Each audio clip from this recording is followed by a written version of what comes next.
आप देख रहे हैं द न्यूज इंडिया। इसी के साथ समय हो गया है मध्य प्रदेश से जुड़ी हुई खबर का। डालते हैं नजर मध्य प्रदेश पे। कृषि मंत्री कमल पटेल ने देवास जिले में सोयाबीन फसल का जायजा लिया। उन्होंने कहा कि प्रदेश के किसान मजबूत होंगे, मजबूर नहीं।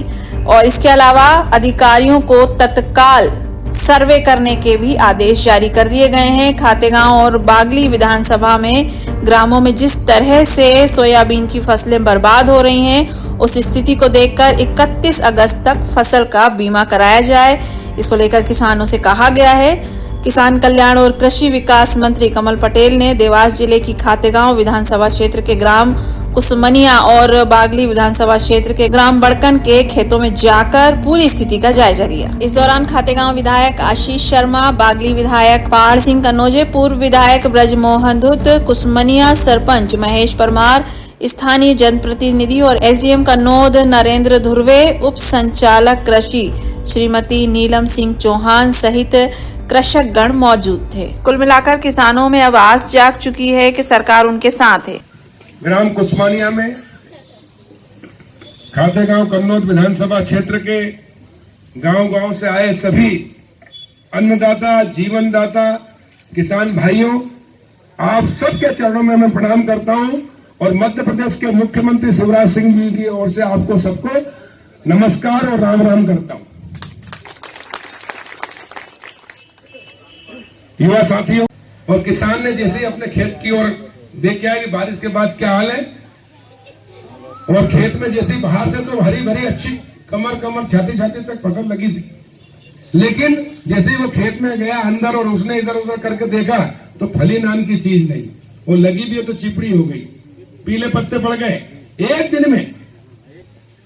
और मैंने देर नहीं की, मुख्यमंत्री जी से चर्चा की और उन्होंने मुझे निर्देश दिया। मैं जैसे ही हमारे पास विधायक आए आष्टा के और बेरसिया के भोपाल के पास से, विष्णु खत्री जी और रघुनाथ मालवी जी, मैंने कहा कि मैं कल बेरसिया आ रहा हूं और परसों आष्टा सीहोर के विधायक, खातेगांव विधायक, अभी खंडवा जा रहा हूं, खंडवा से हरदा पूरे। लेकिन कांग्रेस में भी कुछ लोग अच्छे थे और इसलिए ज्योतिर्दित्य सिंधिया जी ने, 6 मंत्री ने, 22 विधायक उस समय, अब तो और लाइन लगी है, रोज एक टपक रहे हैं। कांग्रेस हो गई है, वो पक्का हम रहता ना, दादाजी देखा हिलाओ किसने टपक कैसे टपक रहे विधायक और इसलिए उन्होंने इस्तीफा दिया। ऐसा नहीं दल बदल किया, मंत्री पद छोड़ा, विधायक पद छोड़ा। बताओ आज के जमाने में कोई सरपंच का और पंच का पद भी छोड़ता है क्या? कोई छोड़ता है? लेकिन क्यों छोड़ा? क्योंकि उनको पता था कि जनता के बीच में जाएंगे तो जीवन में कभी जीत के नहीं आएंगे, कांग्रेस खत्म। और इसलिए उन्होंने कांग्रेस को छोड़ा, भारतीय जनता पार्टी में वो शामिल हुए। भाजपा में क्यों शामिल हुए? आपके खातों में 4,500 करोड़ रुपए मध्य प्रदेश के किसानों के खातों में आएगा, जिनको बीमा नहीं। ये भारतीय जनता पार्टी की सरकार नहीं बनती, शिवराज जी मुख्यमंत्री नहीं बनते। ईमानदारी से बताओ भाई, नहीं मिलता। ये 18-19 का पैसा मिलता क्या? तो इसलिए आपके भाग्य से भारतीय जनता पार्टी की सरकार बनी और इसलिए मैं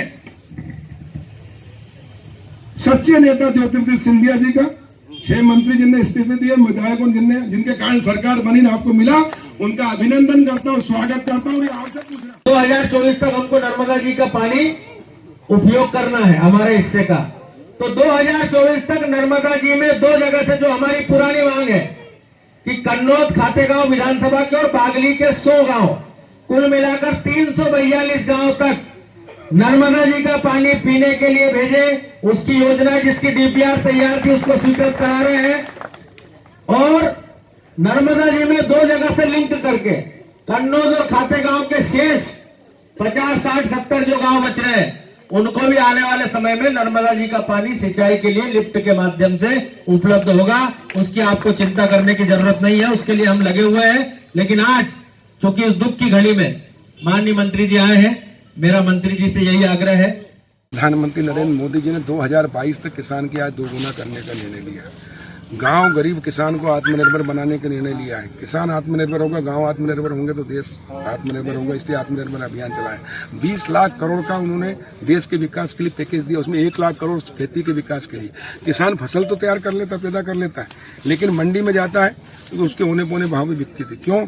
क्योंकि जब पूर्ति अधिक हो जाती, जब फसल आती तो एक साथ मंडी में जाता था, और इसलिए किसान को होने पौने दाम पे ना बेचना पड़े, इसलिए उसको प्रतिस्पर्धा में और अवसर मिले, इसलिए मंडी रहेगी। समर्थन मूल्य पे खरीदी भी होगी सास की, लेकिन प्राइवेट कोई मंडी खोलना चाहे तो उसको भी हम देंगे। वेयर हाउस जितने हैं वो भी मंडी खोलना चाहते हैं, वहाँ भी खरीदी हो सकती है। जितनी दाल मिल और मैदा मिल है वो भी अपने यहाँ मंडी खोल सकते हैं, और किसान के खेत से, खलियान से भी, घर से भी खरीद सकते हैं। ये निर्णय लिया है, इन्हें विस्तार किया, प्रतिस्पर्धा की, ताकि किसान को उसका फसल का उचित मूल्य मिले। और हम किसानों को एफपीओ बनाने जा रहे हैं, किसानों के उत्पादन समूह। अब किसान मजबूर नहीं होगा, बल्कि मजबूत बनेगा। सिर्फ खेती करके मेहनत वो करता था, खून पसीना खाना पीना सब खेत में, कीचड़, ठंड, गर्मी, बरसात, बिच्छू, गोहरा, सांप, बिजली का करंट, सब वो मेहनत करे। वो बिचौलिए कमाते थे 1 के 4, अब बिचौलिए खत्म कर रहे हैं। एक देश एक बाजार, और किसान अब खेती भी करेगा, वो व्यवसाय का भी लाइसेंस देंगे, व्यापार का भी देंगे, उद्योग का भी देंगे, वो वेयर हाउस भी बनाएगा, वो फूड प्रोसेसिंग प्लांट भी डालेगा, वो कोल्ड स्टोरेज भी बनाएगा, और निर्यात का भी उसको लाइसेंस देंगे ताकि निर्यात करेगा। बिचौलिए हटा के जो 1 के 4 बिचौलिए कमाते थे वो किसान कमाएगा। ये व्यवस्था की है। ये है मंडी एक्ट में संशोधन, और एक व्यापारी पूरे प्रदेश में खरीद सकता है, और इसलिए हमने किसानों के हित में ये निर्णय लिया है।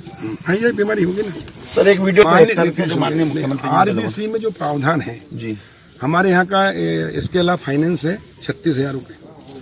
1 हेक्टेयर में 36,000 के फाइनेंस होता है, 36,000 के, उसकी क्षति की पूर्ति हम करेंगे, तो बीमा के माध्यम से और आरबीसी 6,000 के माध्यम से। किसान को चिंता करने की जरूरत नहीं है, हम जो कहते हैं वो करते हैं। सबका साथ, सबका विकास, सबका। इसीलिए मैं आया हूँ खेतों के अंदर, और हमारे विधायक, जनप्रतिनिधि, कार्यकर्ता और हमारे अधिकारी कर्मचारी हर पंचायत में कैंप लगेंगे। आप खुद जाके देखिए, और एक एक के साथ न्याय होगा। जिस प्रकार हमने गेहूं खरीदी छोटे वाले के लिए, तो पहले क्या होता था, छोटे किसान 1400-1500 में बेचता था, उसको कौन खरीदता था।